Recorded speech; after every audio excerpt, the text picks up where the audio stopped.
Hardworking families are paying the price for all of these crises that have been created by President Biden and his big government socialist agenda that we've been seeing this whole year. Whether it's the inflation that people are paying for every good and supply that they buy when they go to the grocery store, when they try to renovate their houses, they're waiting longer for things because of the supply chain crisis. They're paying dramatically higher, over 40% more at the pump because of the energy crisis that President Biden created. The border crisis continues to bring thousands of people a day across illegally, including people on the terrorist watch list. They won't even be transparent about the numbers, how many illegal crossings, how many people on the terrorist watch list have come across our border because of the border crisis they created by all of their far left items.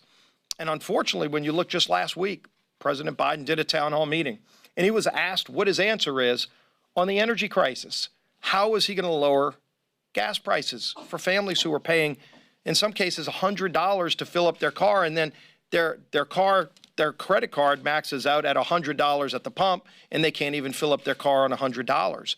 And when the president was asked what his answer is, he said that he doesn't have a short-term answer. I think that's embarrassing that the president of the United States, when confronted with the biggest crisis that families are facing that he created, says that he doesn't have an answer to that problem. Well, the good news is House Republicans do. We have an answer to that crisis.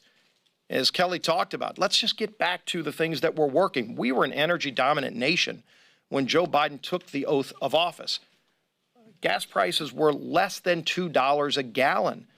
People harken back to those days. It wasn't that long ago that they were paying less than $2 a gallon for gasoline. Today, in some states, it's over $5 a gallon because Joe Biden, day one, said he wants to cancel the Keystone pipeline, but he green-lighted a pipeline for Russia. He canceled production and leases on federal lands here in America, but then he went and begged OPEC and Russia to produce more oil. And by the way, if this was all about carbon emissions, because you're going to see later this week the president get on a plane and head off to Europe, and his biggest priority is to be able to go to Europe with a massive tax and spend agreement so that he can go to brag to his European allies about how much he's wrecking America's economy with higher taxes, higher spending, and Green New Deal type proposals that will make it more and more difficult for families to heat their home in the winter because of his natural gas tax. All in the name of saving the planet. The only problem is the things that he's doing are increasing carbon emissions, because when he's shutting down American energy production and begging OPEC to produce more oil, OPEC actually has a higher carbon emission rate to produce the same oil that we produce here in America because we have higher standards. If you want to lower carbon emissions, America was doing that before Joe Biden took the oath of office. We're actually lowering our emission standards. You look at China, they're building 300 coal plants this year. We should be making more things in America. We should be producing more energy here in America. It lowers the cost of emissions, but it also lowers the cost for families who are paying too much, and they're fed up with all of the inflation that's brought on by all of these socialist policies coming out of Washington. And their answer is to double down and do even more of it this week with their proposals to spend trillions of dollars and raise trillions in new taxes. And by the way, a lot of those taxes are going to be paid for by middle and lower income families. The natural gas tax in their bill, that will be a tax on every family who uses natural gas, probably 15% more in their electric bill every single month.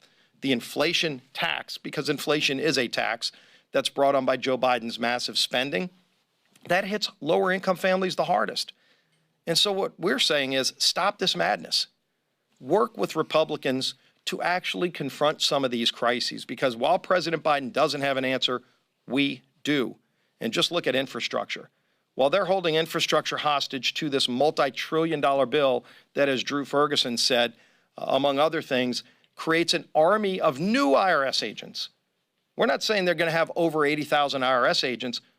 In their bill, they're adding over 80,000 more IRS agents to, among other things, try to snoop on people's spending.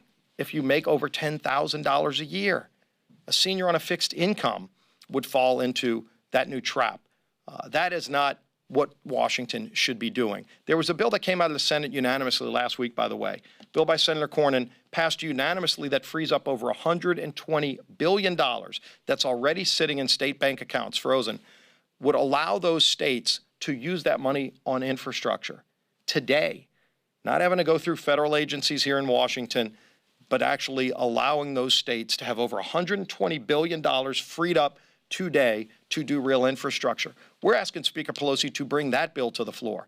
And again, that's a bill that last week passed unanimously out of the Senate, every Republican and every Democrat. That's bipartisan infrastructure that's not held hostage to more big government socialism. Those are the kind of things that we should be doing up here while President Biden goes off to Europe to talk about how he's raising taxes and raising spending here in America.